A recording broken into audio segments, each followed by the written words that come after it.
Hey, what's up, everybody? Welcome to the Flame Entertainment and Sports. It's your boy Rob here. Hope everyone's doing good out there.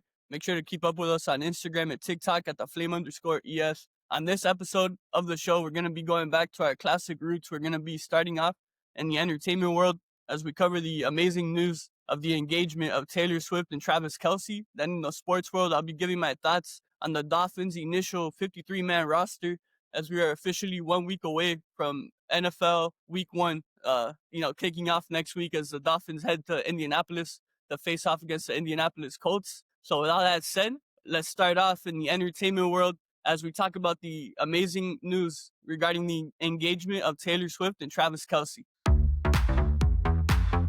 All right, guys. So we're gonna start off in the entertainment world as we, give our congratulations to Taylor Swift and Travis Kelce, along with all of their, friends and family on the amazing news we found out on Tuesday that Tavis is officially engaged. It all started back, at least publicly, from our knowledge, just back in early October of 2023, so almost 2 years ago.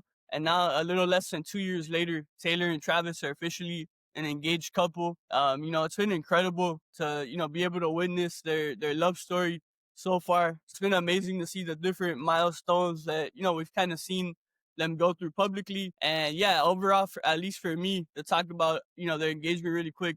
For those of you that don't know, so, I started this podcast, a while ago in 2019 with one of my best friends. His name is Brandon. He's doing great things now, working for the Baltimore Orioles. So shout out to Brandon. But with that said, throughout the period of time from 2019 to now we're in 2025. I did have a year where I did, take a break from the podcast because I kind of felt like, I wasn't like doing it right. I needed to like kind of switch things up. And ultimately, after a year off, I started out back up, honestly, because of Taylor and Travis. It started literally, I resumed the podcast, and all of a sudden, they began to date in October of 2023. And ever since then, I feel like it's kind of motivated me and pushed me to another level in terms of my mindset and in terms of what I want to do going forward with the podcast. Like being able to cover a love story has been an absolute blessing. I'm a super like romantic type of guy, so I love seeing any person, even if I don't know them.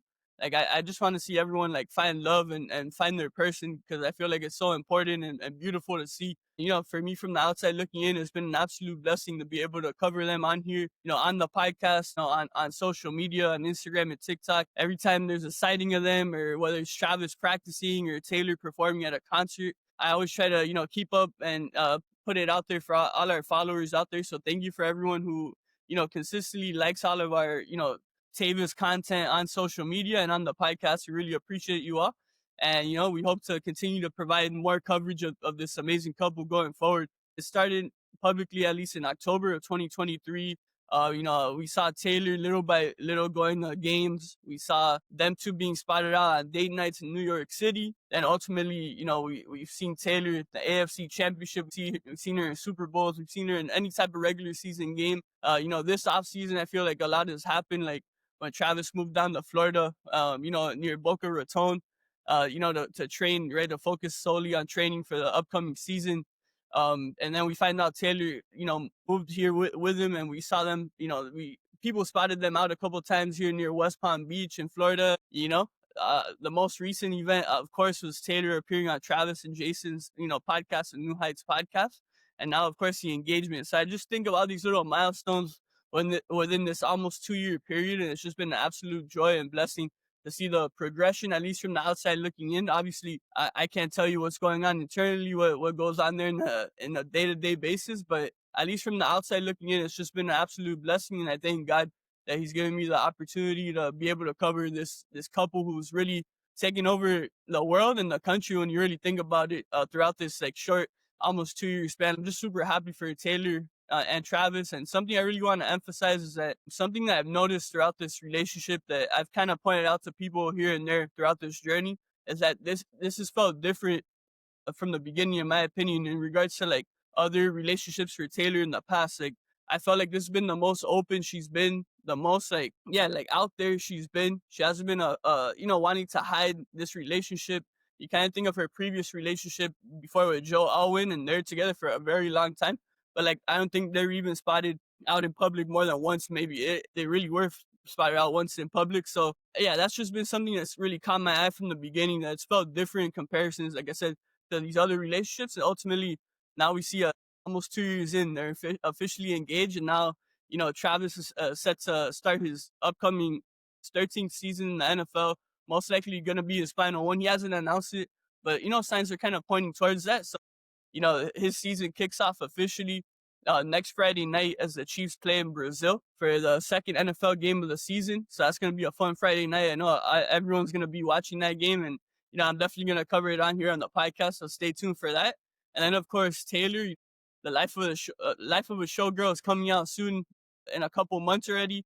And then obviously people are going to be wanting to know when they're gonna set that date for their wedding. So a lot happening right now, a lot of exciting and fun stuff for this couple. And, the main thing is, the hope is that they're able to stay connected and continue to grow, continue to love each other more and more as each day goes on. That's ideally what you want to see in a happy and loving, relationship. So, of course, we wish them all the best here. We'll continue to cover Taylor and Travis on a daily basis. So make sure to stay tuned to, our social media pages once again on Instagram and TikTok at the Flame_ES. Make sure to keep it locked in here to the Flame Entertainment and Sports on YouTube, Apple Podcasts, Spotify, or wherever you get your podcasts. We're going to continue to cover this amazing couple, these two very talented and amazing individuals. And we wish them nothing but the best, like I keep saying. And once again, shout out to them. Congratulations to them and their other loved ones. And yeah, guys, it's going to wrap up, this segment of the podcast. Once again, shout out to Taylor Swift and Travis Kelce on getting engaged. All right, guys, now we're going to move on to the sports world, where I'll be giving my thoughts on the initial 53-man roster for the Miami Dolphins as the season set to kick off next Sunday in Indianapolis, September 7th at 1 o'clock against the Indianapolis Colts. And yeah, guys, so on Tuesday at 4 p.m. was the official deadline where each team in the NFL had to cut down their roster to 53 men. But with that said, also, there was another deadline. I'm recording this now Wednesday, and today there was another deadline, and it allowed teams to pick up on waivers to claim guys who were cut yesterday by the teams they were on for the preseason. So with all that said, I'm going to get into, some thoughts on the Dolphins roster and some, guys they cut and stuff like that. The two guys I want to start off with, I would say they're our best, at least defensive players and maybe overall players in all of preseason.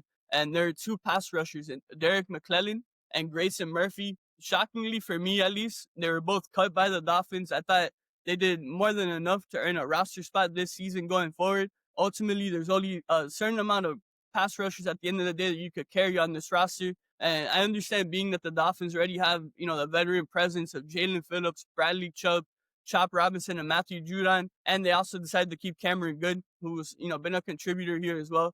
Ultimately, they had some holes in other areas, such as defensive back, that ultimately they weren't able to keep Murphy and McClellan. So unfortunately, I wanted to start off with those two names because, like I said, I feel like they were so impactful and so good in the preseason that it's just sad not to see them get a shot on a roster in the NFL. Ideally, obviously, I wanted them to both be on the Dolphins, but in general, I kind of see both of them, and I'm like, man, I just want these guys to get an opportunity somewhere, man, because I really feel they deserve to play. And they're better than a lot of the pass rushers that are on teams right now, in my opinion. And to cover someone really quick in this pass rushing department that we decided to keep over these two young guys. So Matthew Judon, right? He's had a great career. He's had some great moments starting off with Baltimore. Then he went to New England, had a couple good years. Last year he was at Atlanta, kind of had a down year. But as expected, I mean, he is officially in his 30s. And at the end of the day, he's not expected to be that elite pass rusher that he was once early in his career. But that said, I do find it kind of shocking that we signed Judon so late in camp, and we had these two young guys in Murphy and McClendon, that I just find it shocking that we just decided to sign this guy that's in his 30s and for a year. Most likely we're going to trade him at the trade deadline, in my opinion. So it's kind of interesting to see. Perhaps there's something behind the scenes. Obviously, all I can see is the games. I was able to attend two, training camp practices, but obviously I'm not there one-on-one on the field seeing everything that's going on a daily basis. So perhaps there's some things behind the scenes with Murphy or McClellan that maybe Chris Greer and McDaniel and whoever else is part of the crew in deciding who makes the team. Maybe they just felt that keeping Judon and some other guys like Cameron Good too It was better than bringing on McClendon and Murphy. I could report right now that McClendon, as of this recording, he has signed on to the practice squad of the Dolphins. So as a Dolphin fan, it's great for us, I think, to have him just in case, man, to have him on your practice squad.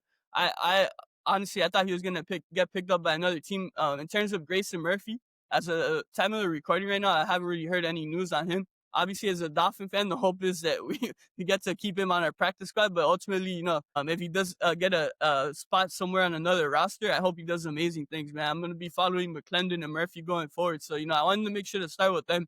Like I said, they're so damn consistent in preseason that it's just unfortunate not to see them on the roster. But ultimately, we'll see what happens going forward.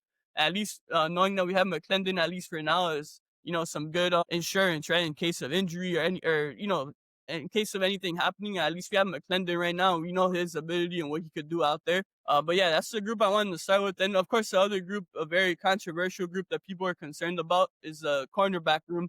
And rightfully so, right? It's a very inexperienced room, not a lot of experience, not a lot of proven players in that group as well. And ultimately, the Dolphins, we added two new guys to that cornerback room. As of yesterday, on Tuesday, we signed Rasul Douglas, formerly of the Buffalo Bills. He had a pretty down year last year, but at the end of the day, like prior to that, he's been pretty good. He's never gonna be a superstar corner, but at the end of the day, we brought him in for 1 year, $3 million. I think he's a great addition, specifically because I think he fits perfectly, in my opinion, what I would have done in this situation, because it's such an inexperienced room, and at the end of the day, you want to have at least one guy who has that experience, who helps your team out in general, but who could also kind of guide the other young players in the room and help them out as well going forward. And I feel like Rasul Douglas could really do that. He was very respected in Buffalo. A lot of, you don't really hear any bad things about him. So, I'm excited to have Rasul Douglas join the team. Another guy we added to that CB room as of today on Wednesday is Juju Brent. He was a second round pick in 2023 by the Indianapolis Colts. And it's pretty funny when you think about it, right? The Dolphins and Colts face off next week in week 1. Recently, the Colts signed Xavier Howard, the former corner of the Dolphins. And now, after the Colts waived Juju Brents yesterday, now the Dolphins bring him in. So basically a corner for corner swap. One of them is really, towards the end of his career, Howard. And the hope here is that Juju Brents is just reaching that starter, about to reach that peak. And hopefully, the hope is that Coach Weaver and the staff here can unlock what Indianapolis ultimately wasn't able to unlock within Juju Brents. In terms of him personally, I haven't really watched him that much, so I don't have enough knowledge to comment on Juju Brent's game. But I did want to report it out there. Some other guys in the cornerback room as of now. So Ethan Bonner, Storm Duck, Jack Jones, Jason Marshall Jr., and Cam Smith. I want to talk about Jason Marshall Jr. So the Dolphins this offseason brought in Mike Hilton, formerly of the Cincinnati Bengals, one of the best nickel corners in all of football. He is in his 30s already, so he's more near the end of his career than he is towards the beginning of his prime. When you really look at it, the Dolphins decided to cut Mike Hilton. And I think the main reason is because Jason Marshall, who in the University of Florida was an outside corner, ultimately now in training camp, the Dolphins decided to give him a chance in the nickel, right, as a slot corner. And ultimately, he very much exceeded expectations. And I feel like the Dolphins felt comfortable enough to let go of the proven, vet in Hilton to give Jason Marshall now that opportunity after he earned it in preseason and training camp now. So shout out to Jason Marshall on a super, strong preseason training camp debut overall to start his NFL career. And to stick with that rookie class so far and what they've shown, man, it's been tremendous start so far in training camp and preseason for the rookies drafted this year by Chris Greer. You think of the 3 defensive tackles we have, they're just unbelievable. You think of Zeke Biggers, Kenneth Grant, and Jordan Phillips. The pair them alongside Zach Sealer. I cannot wait to see that group. And then you look at an offense, our best offensive player, in my opinion, in all of preseason, Ollie Gordon. He looked like an absolute beast out there running the ball. The first 2 games, we were able to see his running ability. Going into the final game, I want to shout out Big O. He's my number 1 Dolphin insider I keep up with here in South Florida. I mentioned him recently on the podcast, and he brought up a great point recently after our second preseason game, saying that the one thing we got to see if Ali could do is pass block. And ultimately, in the third and final preseason game, this past weekend, he ultimately showed that he could be a pass blocker. He did a tremendous job. He was out there with the ones. He was there with Tua. Ultimately, due to Devon Achane being hurt and Jalen Wright. Speaking of Achane, by the way, it's looking like he is going to be good to go, thankfully, for next Sunday, week 1 against Indianapolis. Some more good news to report out of Dolphin camp today. Austin Jackson finally returned to practice.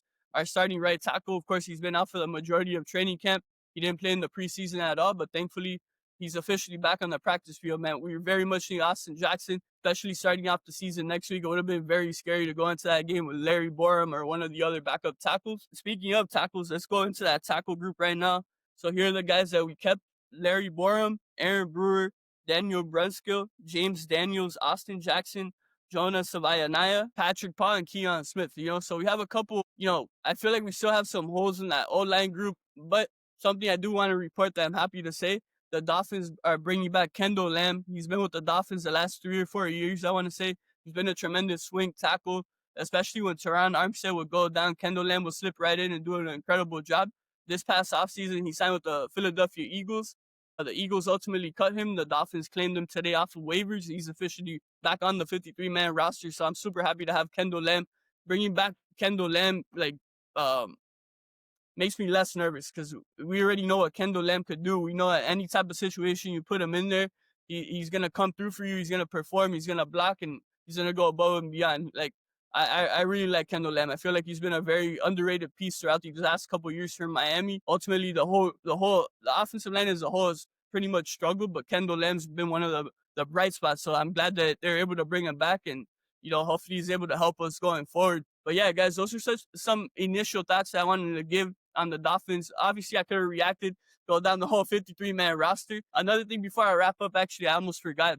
Jason Sanders, right? Longtime Dolphins kicker. Unfortunately, while warming up for the third preseason game, he suffered a hip injury. He's going to miss at least the first 4 to 5 games of the season. So the Dolphins on Tuesday, they have 4 kickers brought in for a tryout. Ultimately, today they signed Riley Patterson, formerly of the Jacksonville Jaguars, amongst other teams. They brought him into the practice squad, and he's going to be our kicker for at least the first 3 to 4 games, it's looking like. So welcome to Miami, Riley Patterson. Obviously, we know how essential kicking is.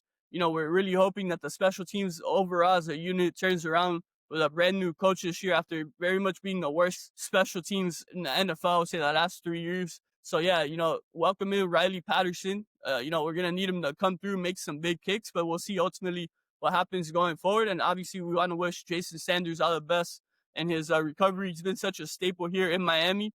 Even as a kicker, man, he's been able to be so stable for us and be a good constant amongst a lot of chaos throughout his Dolphin career, if you want to put it like that. But yeah, guys, gonna wrap up my thoughts on the initial 53-man roster of the Miami Dolphins for the 2025-26 NFL season. All right, guys, thank you so much for tuning into this episode of the Flame Entertainment and Sports. Once again, congratulations to Taylor Swift and Travis Kelce on their engagement. Hope you guys enjoyed hearing my thoughts on the initial 53-man roster of the Miami Dolphins for the upcoming season. If you want to share your thoughts on Taylor and Travis or the Miami Dolphins, and you're watching here on YouTube, make sure to drop a comment down here below. You can also share your thoughts with us on social media at the flame_ES on Instagram and TikTok. Make sure to follow us there as well. If you can, share this episode with someone you think would enjoy it. Stay tuned for more content coming your way. Until next time, everyone, take care.